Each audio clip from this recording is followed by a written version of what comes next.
அன்பார்ந்த முருக பக்தர்களுக்கு வணக்கம். இந்த குரல் பதிவு எது சம்பந்தமானதுன்னா, நான் நேற்று முன்தினம் நம்ம முருக பக்தர் ஒரு தெய்வ குழந்தையோட வாழ்க்கையே மாத்தினவர். அவருக்கு ஒரு பெரிய விபத்து ஏற்பட்டிருக்கு. மருத்துவமனை அனுமதிக்கப்படுறார். இமயமலை கார்த்திக் சுவாமி கோயிலுக்கு போகும்போது கண்டிப்பாக அவர் ஒரு குழந்தையோட தலையெழுத்து மாற்றிருக்கார். அதனால கர்மா ஏதாவது ஒரு வகையில் அவர் விட்டு போகிறதுக்கு உண்டான விஷயத்தை இறைவன் பண்ணுவார்.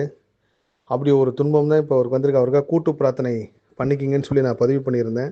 உண்மையிலே கூட்டு பிரார்த்தனை சக்தி அதிகம். அது எந்த மதமாக இருந்தாலும், எந்த இனமாக இருந்தாலும், எந்த மொழியாக இருந்தாலும், ஒரு 10 பேர் சேர்ந்து ஒருத்தருக்காக பிரார்த்தனை செய்கிறாங்கன்னா அதுக்கு இயற்கை கண்டிப்பாக கருணையோட நல்ல விஷயத்தை கொடுக்கும்.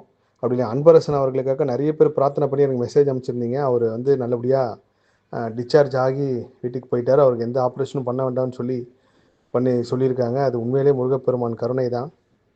நான் திரும்பவும் திரும்பவும் ஒரு விஷயத்தை உணர்ந்துட்டே இருக்கேன்னா, எந்த வகையிலாவது முருகப்பெருமான் உங்களோட கர்மா வாங்குறதுக்கு யாருனாவது ஒருத்தர் அனுப்புவார். அதனால தான் அந்த முருகர் பேர் கொண்டவங்களே உங்களை வாழ்க்கையில் துன்பப்படுத்துறது, முருகர் பேர் கொண்டவங்க ஏதாவது ஒரு வகையில் உங்களோட வேதனை அடைய வைக்கிறது, இப்படி தொடர்ந்து நடக்கிறது எல்லாமே. அதனால் எந்த வகையிலாவது உங்கள் கர்மா தீருது, எப்படி போகுதுன்னு நினச்சி மட்டும் நீங்கள் சமநிலையோடு வாழ பழகிங்க. திடீர்னு உங்கள் கையில் இருந்த ஒரு 1000 தொலைஞ்சு போச்சுன்னா, சரி 1000 தொலைஞ்சிருச்சு, அடுத்தது என்னன்னு போயிடுங்க. ஐயோ 1000 தொலைஞ்சிச்சே, நைட்டு ஃபுல்லாக தூங்காமல் அதுக்காக நீங்கள் ஏங்கிட்டு இருந்தீங்கன்னா அதான் உங்கள் கர்மா, அதான் நம்ம ஊழ்வினை கர்ம வினை. அப்போ இயற்கை நீங்கள் சமநிலையோடு செயல்பட்டுக்கின்றப்போ கண்டிப்பாக தொலைஞ்சு போன காசு உங்களுக்கு யார் மூலியமாவது கொடுக்க வைக்கும். அப்படியே கிடைக்கலன்னு பரவாயில்ல நீங்கள் நினைக்கிறப்போ ஏதோ ஒரு வகையில் அந்த தொகை சேரும். சமீபத்தில் ஒரு முருக பக்தர் திருச்செந்தூரில் பர்ஸை தொலைச்சிட்டாரு.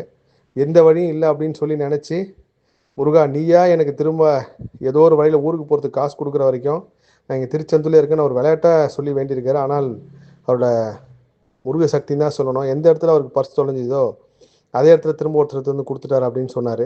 இறைவன் எங்கேயாவது நம்மளுக்கு அந்த ஒரு செகண்ட் டென்ஷன் வருது, ஒரு கோவம் வருது பாருங்கள், ஒரு மனப்பதட்டமும் ஒரு மன பயமும், அதுதான் உங்கள் கர்மா தீரத்துக்கு உண்டான ரெமெடி.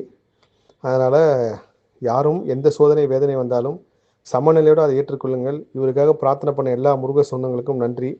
எல்லா புகழும் முருகனுக்கு.